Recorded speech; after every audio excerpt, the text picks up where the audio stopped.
بالله من الشيطان الرجيم. بسم الله الرحمن الرحيم.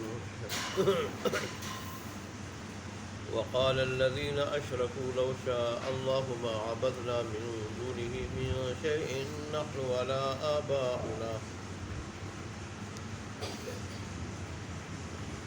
ولا حرمنا من دونه من شيء كذلك فعل الذين من قبلهم فهل على الرسل إلا البلاغ المبين ولقد بعثنا في كل أمة رسولا أن اعبدوا الله واجتنبوا الطاغوت فمنهم من هدى الله ومنهم من حقت عليه الضلالة فسيروا في الأرض فانظروا كيف كان عاقبة المكذبين. صدق الله مولانا العظيم وصدق رسوله النبي الأمي الكريم ونحن على ذلك لمن الشاهدين والشاكرين والحمد لله رب العالمين.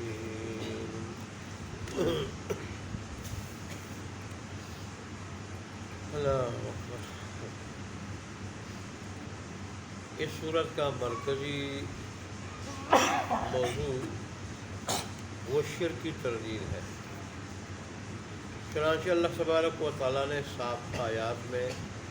اپنی وحدانیت اور کامل قدرت پہ مختلف دلائل دیے ہیں اور شرک کی اللہ تبارک و تعالیٰ نے مختلف دلائل دے کر تردید فرمائی. اور اللہ تبارک و تعالیٰ نے فرمایا کہ میری وحدانیت کا انکار کرنا اس کے دو بڑے سبب ہیں. ایک قیامت کے دن پہ ایمان نہ رکھنا اور دوسرا تکبر اور غرور میں مبتلا ہونا. یہ دو ایسی بیماریاں ہیں کہ جس کی وجہ سے لوگ میری وحدانیت کا بھی انکار کر رہے ہیں اور قیامت کی بھی تیاری نہیں کر رہے, میرے پروگرام پر عمل بھی نہیں کر رہے, نہ اس کو مان رہے ہیں. پھر اللہ تبارک و تعالیٰ نے قرآن مجید کی تصدیق کرنے والے اور ان کو خیر و برکت کا ذریعہ بتانے والوں کا اچھا انجام گزشتہ آیات میں ذکر فرمایا. قرآن مجید کو پہلے لوگوں کی قصہ کہانیاں بتانے والوں کا برا انجام بھی اللہ تبارک و تعالیٰ نے ان سے گزشتہ آیات میں ذکر فرمایا. تو آج کی آیات میں اللہ تبارک و تعالیٰ نے مشرکین کے شرک کی ایک اور طرح سے تردید فرمائی ہے. وہ شرک کے صحیح ہونے پر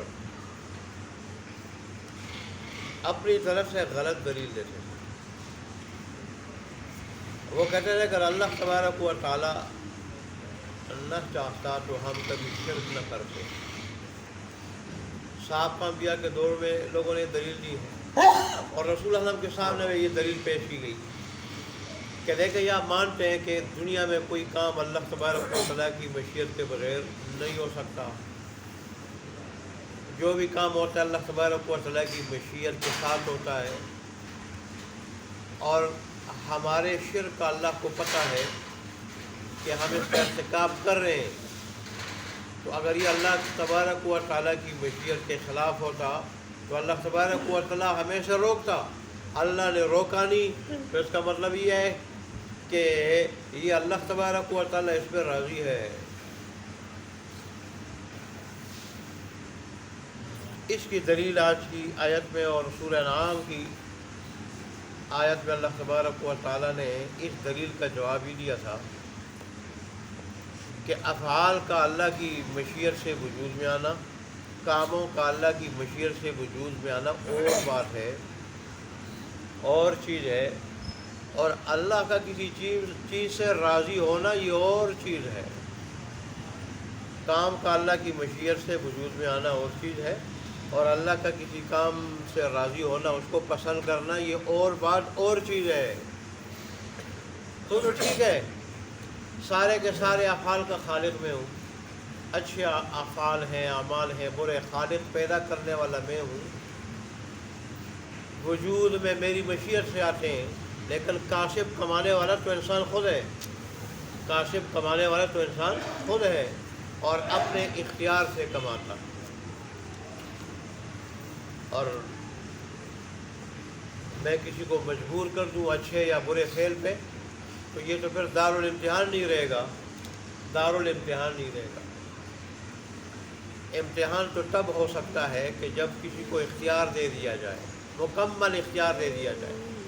یہ اچھا راستہ ہے، یہ برا راستہ ہے، اس کا انجام یہ ہے، اس کا انجام یہ ہے،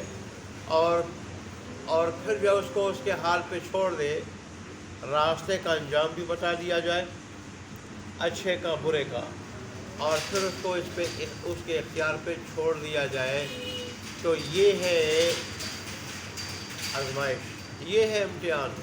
اگر کسی کو کسی بات کے اختیار کرنے پہ مجبور کر دیا جائے تو پھر امتحان نہ ہوا، یہ پھر دارالامتحان نہ ہوا، تو یہ دارالامتحان ہے۔ انسانوں کی اس میں آزمائش ہے کہ ان کو دیکھا جائے، اختیار دینے کے بعد، شعور دینے کے بعد، عقل دینے کے بعد، اچھا اور برا راستہ بتانے کے بعد، اس کا انجام بتانے کے بعد ان کو اختیار دے دیا جائے اور دیکھا جائے کہ اب میرے حکم کے مطابق اچھا راستہ کون اپناتا ہے اور برا کون اپناتا ہے۔ جیسے یہ دلیل دے رہا ہے اس طرح تو پھر کوئی برائی نہیں رہے گی، ورنہ دنیا کے اندر جتنی بھی برائیاں ہو رہی ہیں وہ برائی کا ارتکاب کرنے والے یہی کہیں گے کہ اللہ نہ چاہتا تو ہم برائی نہ کرتے، اللہ نہ چاہتا تو ہم برائی نہ کرتے، تو پھر یہ دارالامتحان کیسے بنے گا، دارالآزمائش کیسے بنے گا، پھر اچھے اور برے کی تمیز کیسے ہوگی، کھرا اور کھوٹا کیسے معلوم ہوگا؟ وہ تب کہ اللہ اچھا اور برا راستہ بتا دے، اس کا انجام بھی بتا دے، پھر انسان کو مکمل اختیار دے دے، اب تیری مرضی ہے، یہ دارالامتحان ہے، تیری آزمائش ہے، تیرا امتحان ہے، اس کو اپنا ہے، اس کو اپنا۔ لہذا یہ مشرک لوگ غلط دلیل دیتے ہیں، آپ ان کی باتوں سے اور الٹے اعتراض سے اور الٹی باتوں سے آپ پریشان نہ ہوں۔ اپنے حبیب کو بھی خطاب ہے، اور جو بھی اس دین کو خود اس پہ چل کے اوروں کو چلانے کی کوشش کرے، اوروں کو لانے کی کوشش کرے، اس کو اللہ تبارک و تعالیٰ کی طرف سے یہ خطاب ہے۔ چنانچہ فرماتے ہیں وقال الذین اشرکوا، اور کہا ان لوگوں نے جنہوں نے شرک کیا، لو شاء اللہ، اگر چاہتا اللہ تبارک و تعالیٰ ما عبدنا من دونہ، تو ہم نہ عبادت کرتے اس کے سوا من شیء کسی چیز کی، من شیء کسی چیز کی، جی